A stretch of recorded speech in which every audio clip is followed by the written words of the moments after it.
While my 8-year-old was in the hospital fighting for her life, my parents sold our belongings and gave our room to my sister. "You were late with the payment," they said casually. I didn't cry. I took action.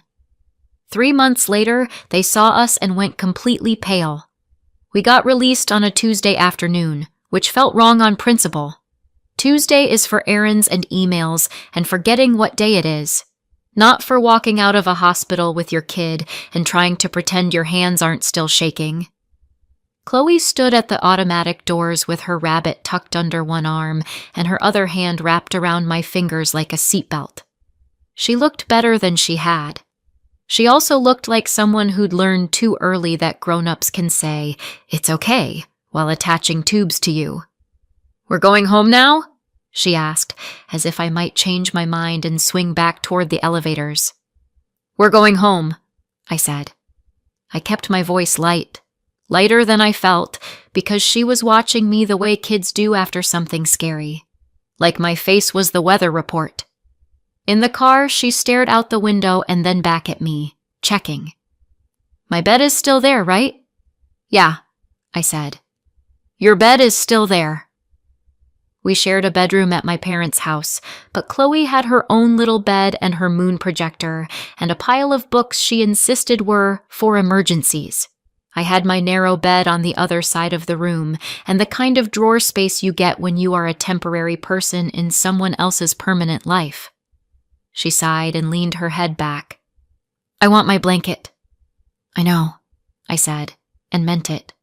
Not just the blanket, the whole idea of familiar things. When we parked, I unbuckled Chloe slowly. She didn't complain. She just held still and let me help her out. I hate that, how calm kids get when they've had too much. Like their bodies decide being compliant is safer than being a kid. "Rabbit," she reminded me. "I've got him," I said. I had the rabbit, the pharmacy bag, the folder, and my keys. That felt like enough to carry for one person. The front door opened before I could get the key in the lock. My mom was there with a smile that looked practiced, but warm enough to pass if you weren't inspecting it under a microscope. "Oh, sweetheart," she said, eyes going straight to Chloe. "Look at you." My dad hovered behind her, one hand on the door frame like he was waiting for instructions. My sister Megan stood in the hallway. Her son Aiden was beside her, quiet and watchful. For a split second, my brain did the normal thing. They knew we were coming. They're here. They're being decent. Chloe's face brightened in that careful way she'd developed lately, like happiness was something you tried on first to see if it hurt. "Hi," she said. "Hi, honey," my mom said. She touched the top of Chloe's head lightly, like Chloe was made of glass. "Come inside. It's cold." Chloe leaned toward the stairs immediately, rabbit pinned to her ribs. "Can we go to my room now?" "Yeah," I said, relieved to have something simple.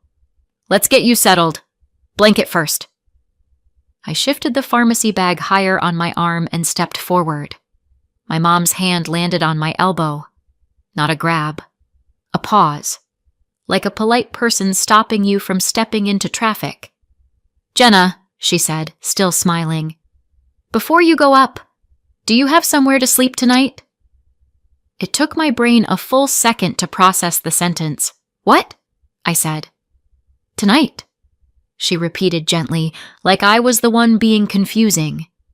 "Where are you staying tonight?" Chloe's fingers tightened around the rabbit's ear. She looked between my face and my mom's. "We live here," I said. The words came out flat, because that's what facts sound like. My mom nodded as if we agreed. "Right, and about that." There it was, the little tilt in her tone, the "you're not going to like this," wrapped in politeness. My stomach tightened. "About what?" My mom exhaled softly. "Megan's been using your room." I stared at her. "My room." "The room you were using," she corrected immediately, like she could edit reality with vocabulary. Chloe's head lifted. "My bed is in there," Megan's eyes flicked away. Aiden suddenly became fascinated by the stitching on his own sleeve. My dad cleared his throat. "Jenna, no," I said, quiet but sharp. "Explain it." My mom's smile stayed. It didn't crack. It just held. "You weren't here for 2 weeks." "I was in the hospital." "Yes," she said quickly, like she was agreeing with me. "And during that time, you weren't using the room." The sentence felt insane in my mouth, like saying it made me complicit in it. "And you didn't pay your monthly contribution," she added, still soft. There it was. The reason. The hinge. "I told you I'd pay later," I said. "I was focused on Chloe." "I understand," my mom said, and the way she said it made my skin crawl because it sounded like something she'd say to a cashier about a coupon that expired. "But we couldn't keep things empty." Chloe's voice was small. "We didn't leave. I was sick." I tightened my arm around her without thinking. Mother bear, automatic. "What did you do with our stuff?" I asked. My mom blinked like she hadn't expected me to go there so fast. "Most of it is boxed." "Boxed where?" "In the garage," my dad said, like he was offering helpful directions. "Most?" I repeated, because that word was sitting in my throat like a stone. My mom's smile shifted. Barely. "We had to sell some of it." Chloe blinked hard. "Sell my stuff?" "It wasn't being used," my mom said casually, like that was a normal thing to say to a child holding a hospital discharge folder's worth of trauma. My mouth went dry. "What did you sell?" my dad answered, like he'd rehearsed it. "The game console, the tablet, the headphones." Chloe went very still. Not tears, not anger. Just blank shock, like her brain stepped back to protect her. "My headphones?" she whispered. Megan jumped in, voice quick and bright, trying to plaster over the moment. "Jenna, it wasn't like we wanted to. Money was tight and Aiden had his deposit due." "Aiden's deposit," I repeated. Megan nodded, relieved to have a justification. "For his competition. Non-refundable. We needed it by Friday." I stared at her, then at my mom. "So, while Chloe was in the hospital, you sold her things to pay for Aiden." My mom's smile widened a fraction, like she was offended by my wording. "You missed your contribution." Chloe's hand slid into mine, tight enough to hurt. "Show me the boxes," I said. We walked to the garage. The garage smelled like dust and cold concrete. Stacks of boxes lined one wall. Some had my kid's name on them in thick marker. Chloe, clothes, Chloe, books, written in my mom's handwriting. Chloe reached out and touched the letters with 2 fingers. "That's my name." "I know," I said. Behind us, my mom followed like this was a reasonable tour. "We kept the important things." "Like what?" I said before I could stop myself. "The stuff that doesn't have a resale value?" My dad's jaw tightened. My mom's smile flickered. Then it came back, brighter, as if she'd just remembered she was supposed to look kind. "Megan needed help," she said. I turned my head slowly. "Megan lived somewhere else." Megan lifted her chin. "Rent is expensive." "So is a hospital," I said. My mom stepped in smoothly, like she always did when things started getting uncomfortable. "Jenna," she said, "there's no reason to turn this into a confrontation." I didn't raise my voice. I didn't move. "So," I said, keeping my eyes on her because Chloe was right there. "While Chloe and I were in the hospital for 2 weeks, you moved Megan and her son into our room." My mom made a small, precise motion with her hand. "No," she said. "Not exactly." I paused. "We moved Megan into your room," she continued calmly. "Aiden is in the guest room." There was a beat where my brain tried to understand why that distinction mattered. The guest room, I repeated. Yes, she said, relieved, like she'd just corrected a minor detail that had been bothering her. Chloe frowned. We weren't allowed to use that room. No, I said quietly. We weren't. I let that sit for a second, then set it back the way it actually was. So, you gave my room to Megan, you gave the guest room to Aiden, you sold Chloe's things, and you packed the rest into boxes. My mom's shoulders relaxed, just a little, like she was glad we'd finally gotten the facts straight. That's right, she said. She tilted her head, her voice softening again, like this was the part meant to fix things. And that's why I asked if you have somewhere to sleep tonight. I waited. If you don't, she continued, you can stay for a couple of nights. We'll set up the sofa.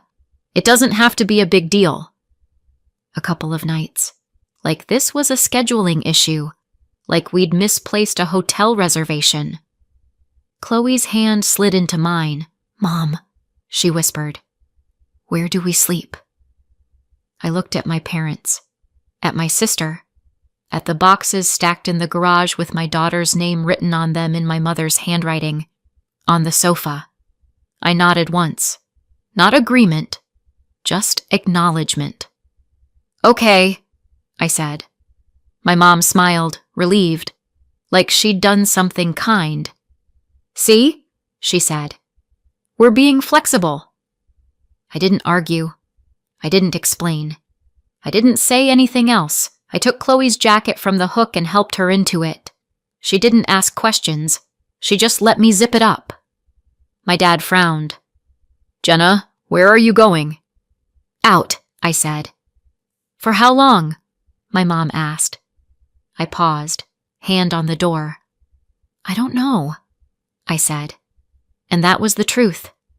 Outside, the air felt sharper than before.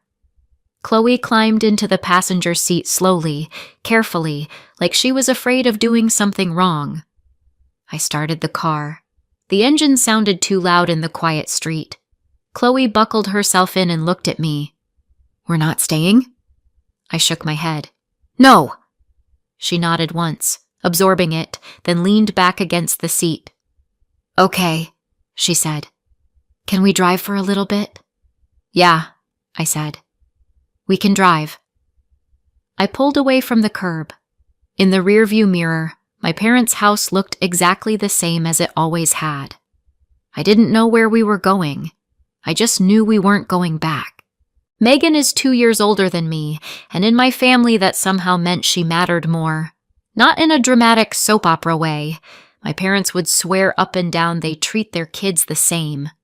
They just didn't. It showed in the decisions that were always framed as practical. The small choices that add up until you stop calling them choices and start calling them a pattern.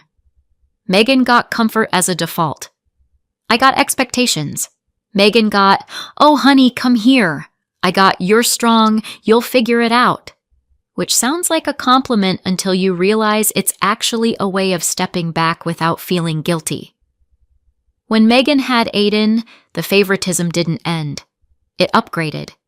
Aiden became the grandchild my parents planned around. Not because he was a prodigy or because they were strict sports people. The opposite. It was always pitched as fun. Aiden's big thing wasn't about training until your knees give out. It was about getting to go somewhere cool, like the travel baseball weekends. If you've never dealt with travel baseball, it's basically this. A bunch of kids in matching shirts, parents hauling folding chairs, and adults pretending they're not just paying for a mini vacation with a side of baseball. Aiden's team had one coming up in a beach town. Not a serious tournament, not a career move. A beach town. The kind with a boardwalk, overpriced ice cream, and kids running around in sandals still wearing their jerseys because they think it makes them look important. Aiden wouldn't stop talking about it. The ocean, the hotel pool, the team dinner, the idea of waking up somewhere that isn't home and getting to say, we're here for baseball. Like that explained everything. My parents ate it up. They called it an opportunity, but what they meant was, we want him to have a good time. Chloe didn't get that kind of energy. Chloe got labeled easy, which is a word adults use when they don't want to admit a child has learned to shrink. Both Megan and I are divorced, and that's where the difference in treatment got impossible to ignore. When Megan's marriage ended, my parents rallied like it was their shared mission. My mom blamed Megan's ex immediately. My dad did the grim headshake and the "he never deserved you" line. Megan could do nothing wrong because she was going through it. When my marriage ended, years earlier, when Chloe was smaller and my life was a lot less stable, my parents didn't rally. They assessed. They offered a room, but not comfort. Living with them wasn't free. It wasn't even soft. There was a monthly contribution, the kind they insisted was fair, plus the unspoken expectation that I'd make myself useful. Extra errands, extra chores, extra "can you just" tasks that weren't requests, because in that house, requests were for Megan. I paid to live there, and then I paid again in labor. I did it because I had to. Because rent doesn't care that you're exhausted and single-parent math doesn't magically stretch. What made it sting wasn't paying. It was watching money become optional when it was for Megan.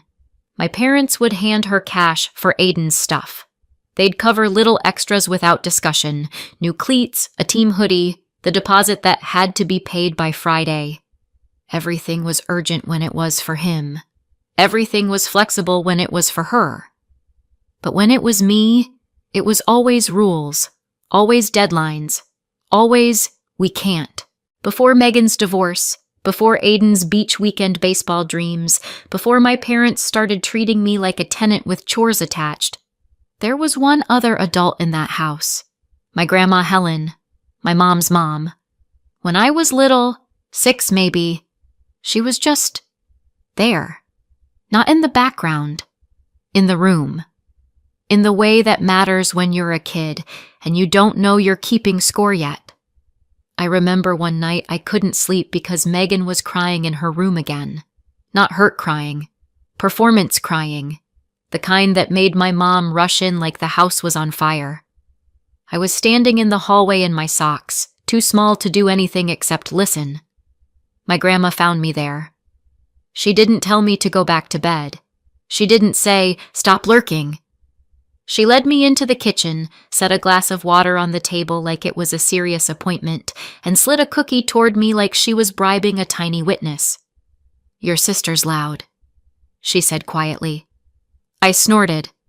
I couldn't help it. It slipped out. She didn't scold me for that either. She just tilted her head and said, "You're allowed to have feelings, you know." No one had ever said that to me like it was a fact. That's what I remember most. Not some grand gesture, not a big speech. Just an adult making room for me in a house where attention was always already spent. And then she disappeared from my life so cleanly it felt like someone erased her. Her chair stopped being at the table. Her mug stopped being in the cabinet.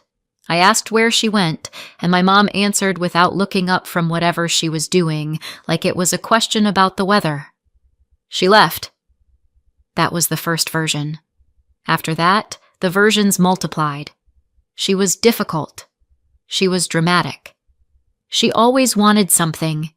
She couldn't be trusted. Sometimes my mom implied money.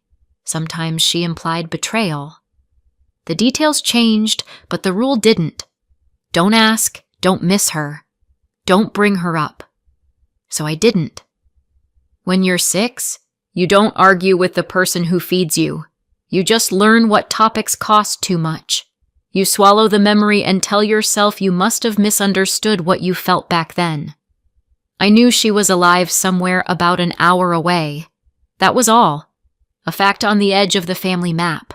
A person I'd been trained to treat like a warning label. I didn't know where else to go. That was the whole problem. Not where to stay, not what to do next. Just the absence of an address that didn't come with conditions. Chloe sat in the passenger seat, Rabbit tucked under her arm, staring straight ahead like if she didn't look at me, I wouldn't have to explain anything yet. "Are we staying somewhere?" she asked. "Yes," I said. She waited. "I'm just figuring out where," I added. She nodded once. Didn't ask again. That's when I knew she understood more than I wanted her to. I drove for a few minutes with no destination, just movement.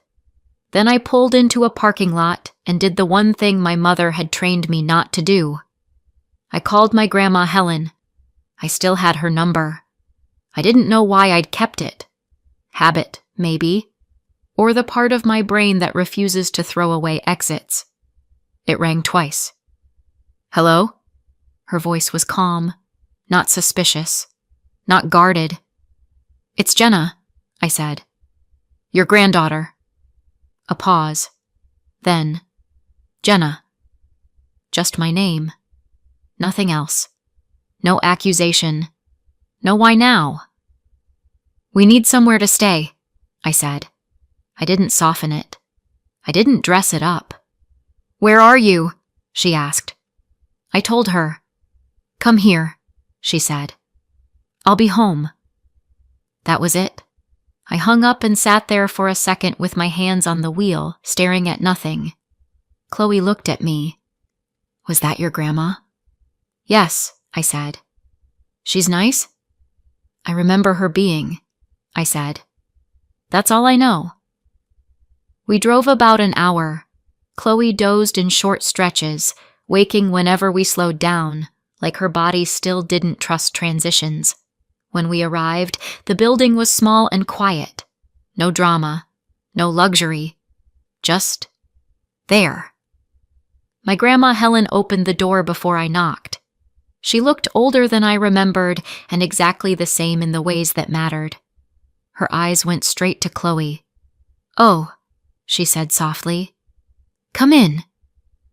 No questions. No hesitation. She stepped aside and let us enter like it was obvious we belonged there. Chloe hovered near me. My grandma didn't reach for her. She didn't crowd her. She just said, "Couch is fine," and set a blanket down like she'd already decided Chloe was staying. Water appeared. Then silence. Chloe curled up under the blanket without being told. Rabbit under her chin. She didn't say thank you. She didn't need to. My grandma sat across from me. "What happened?" she said. Not why. Not what did you do. Just what happened. I told her the short version. Hospital. Discharge. Came home. Room gone. Things boxed. Some sold. Her jaw tightened. "They sold her things," she said. "Yes." "For what?" I hesitated for half a second, then said it. "A deposit for Aiden. Travel baseball. Beach weekend." That did it. My grandma let out a short breath through her nose. Not a laugh. Not quite anger.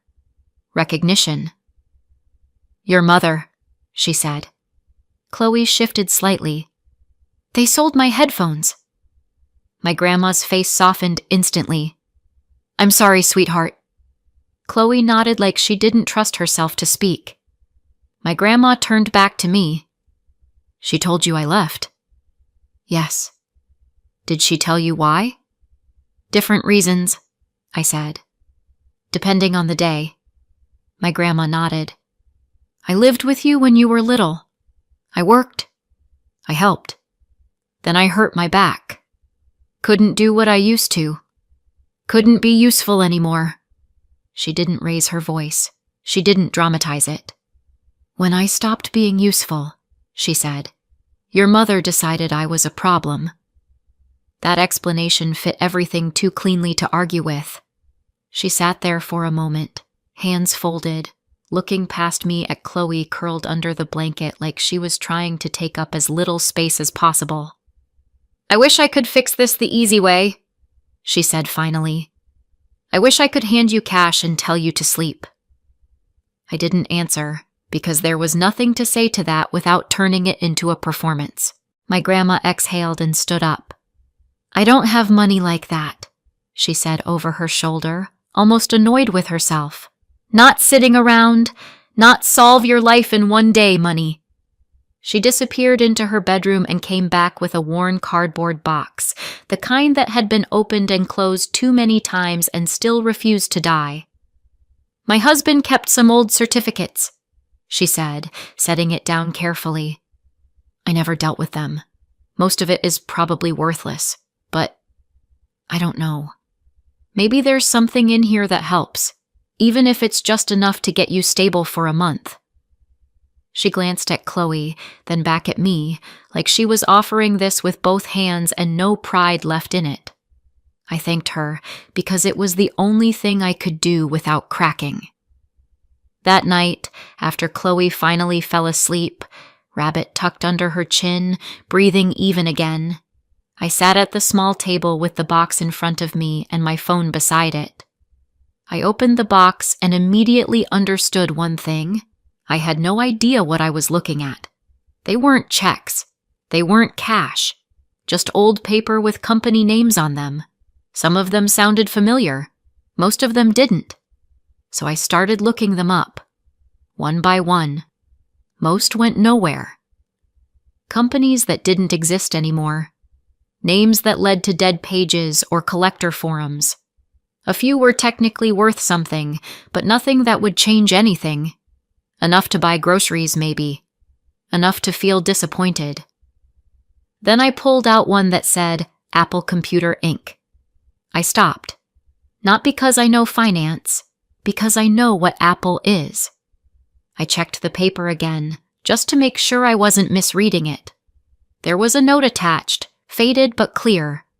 $400. I looked it up, expecting maybe a few thousand if I was lucky. Enough for a deposit somewhere cheap. Enough to breathe for a month. That wasn't what came up. What came up was a very simple explanation.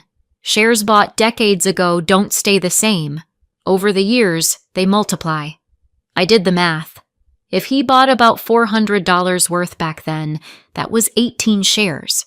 Those 18 shares had turned into 4,032 shares. I pulled up the current price. I typed it in. I stared at the number on my screen until my eyes stopped trying to reject it. $1,090,051. I sat there for a long second, phone in my hand, heart pounding hard enough to make me feel sick. Then I stood up quietly and walked to my grandma's door. I knocked once. She opened it immediately. "What is it?" she asked. I didn't say anything. I just held out my phone. She leaned forward, squinted, then straightened slowly. "Oh," she said. Not excited, not happy, just stunned. Because some numbers don't feel like money right away. They feel like a way out.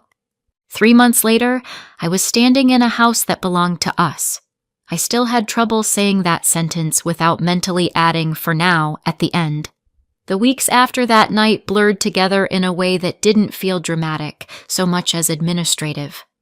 Phone calls, meetings, forms, a lot of waiting while people confirmed, reconfirmed, and then confirmed again that yes, the numbers were real, and yes, everything checked out. I didn't feel lucky. I felt suspicious. Every step came with this underlying sense that someone was about to tap me on the shoulder and say, "Sorry, this was a misunderstanding," but no one did.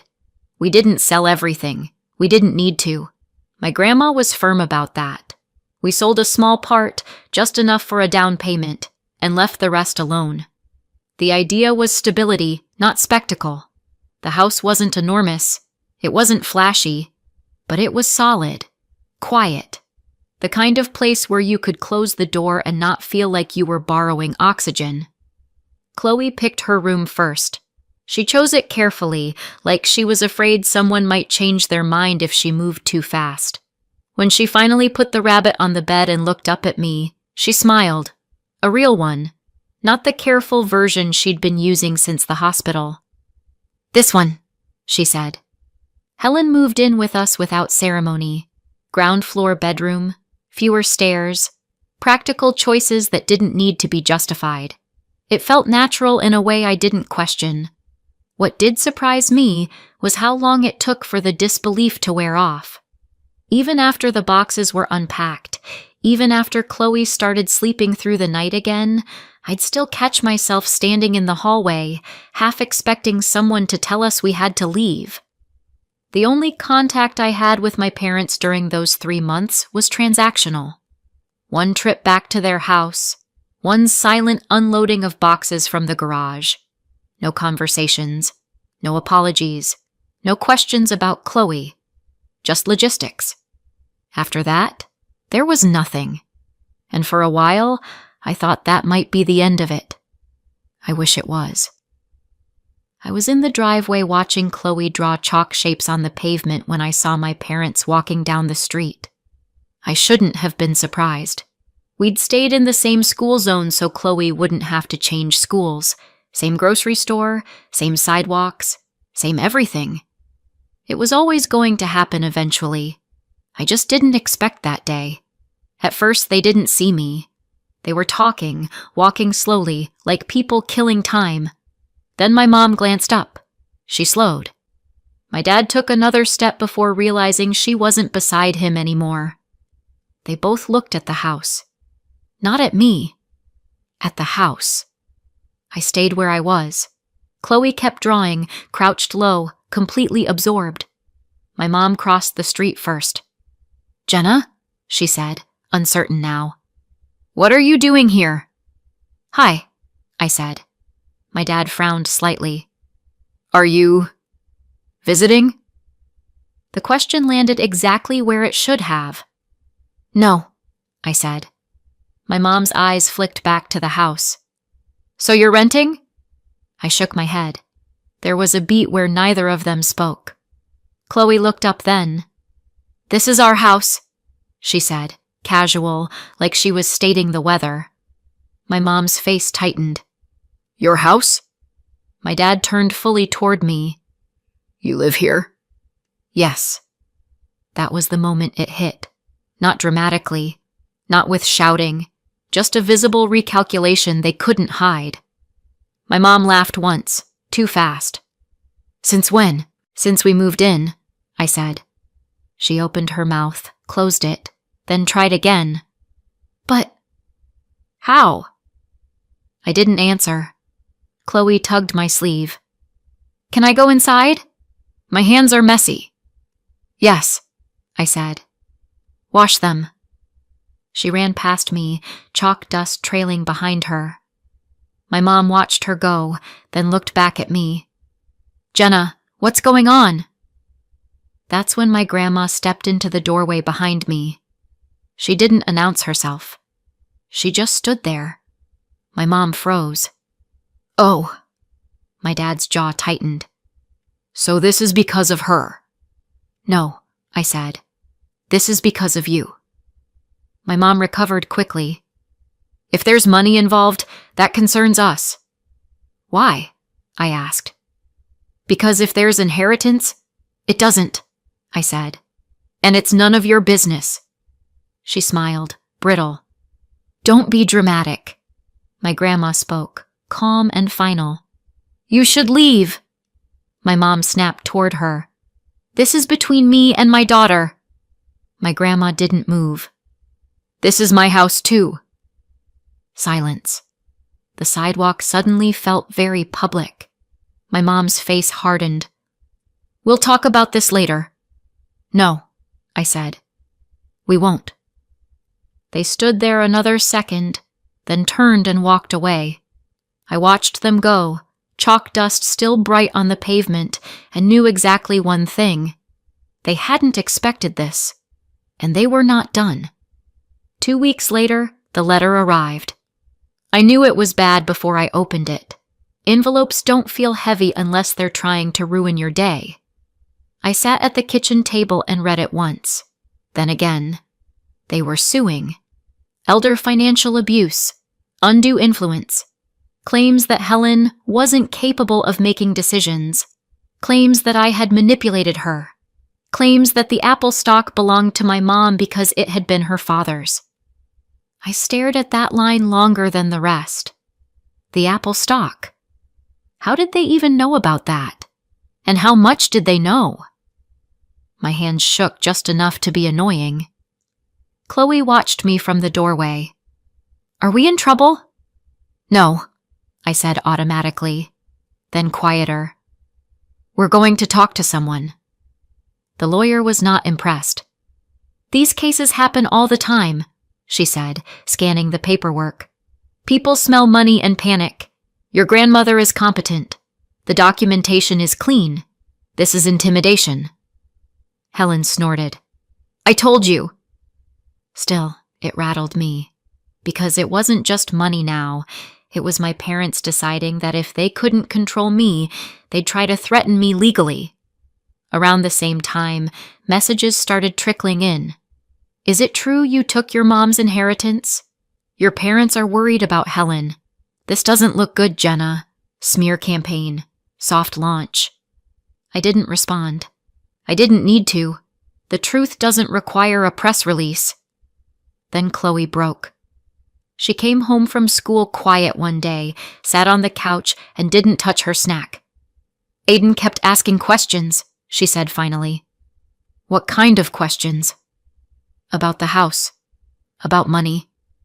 She swallowed. I told him about the Apple stock. My stomach dropped. What exactly did you say? That it was from Great-Grandma. That it was a lot. I didn't say numbers. She looked at me, eyes filling. Is that why Grandma and Grandpa are mad? I pulled her into my arms. No, this is not your fault. But, Chloe, I said firmly, adults are responsible for what adults do, not kids. She nodded against my shoulder, still shaking. That night, Helen made a decision. She moved the remaining stock into a trust, named me the sole beneficiary. Clean. Locked. No room for interpretation. They don't get to scare you, she said. Or her. I slept that night, for the first time in months. The lawsuit unraveled faster than I expected. Not in a dramatic way, in a quiet, procedural way. My lawyer asked for documentation. Medical evaluations were submitted. Timelines were laid out in plain language. Then the letters stopped coming. No new filings, no follow-ups, no next steps. A week passed. Then another. When I asked my lawyer what that meant, she said, it usually means they don't want to keep pushing. After that, the tone changed. What had been accusations turned into misunderstandings. What had been urgent became vague. And eventually, there was nothing. I didn't let it end there. After the lawsuit fell apart, I filed a separate claim, small, specific, and very boring on paper, for what they had actually taken. The things they sold while Chloe was in the hospital. Not emotions, not trauma, not family dynamics. Just property, inventory, dates, receipts, a list of items with price tags attached. My lawyer warned me it wouldn't be dramatic. She was right. It wasn't. They pushed back at first. Not aggressively, just enough to pretend they were offended. Then the paperwork kept stacking up, and the pretending stopped. A few weeks later, the check arrived. It wasn't a fortune. A few $1,000s, roughly what they'd made selling Chloe's game console, tablet, headphones, and the rest of the things they decided she wasn't using. It felt almost insulting, considering everything, but that wasn't the point. When I held it in my hand, it felt real in a way the lawsuit never had. I sat Chloe down at the kitchen table and showed it to her. This, I said, tapping the paper, isn't a prize. She looked up at me. Then what is it? It's proof, I said, that what they did was wrong, and that people don't get to do that to you. She thought about that for a second, then nodded. So they can't do it again. No, I said. They can't. Word got out. Not about money, not about stocks, not about numbers, but about behavior. about selling a child's things while she was in the hospital, about pushing a single mother out and calling it fairness, about how my grandma had been treated years earlier when she stopped being useful. No announcements, no expose, just the quiet way people stop answering messages, stop inviting you over, stop defending you when your name comes up. My parents stopped calling after that. Not dramatically, just completely. Relatives stopped whispering. The questions dried up. The noise faded the way it always does when there's nothing left to justify. Sometimes I still stand in the kitchen and feel that disbelief flicker. From a garage full of boxes to this. From a sofa offered like charity to a front door I control. And every now and then, when Chloe laughs too loud or my grandma hums while she waters the plants, I think about how close we came to disappearing, and how we didn't. Not this time. So what do you think? Did I go too far, or not far enough? Let me know in the comments and subscribe for more.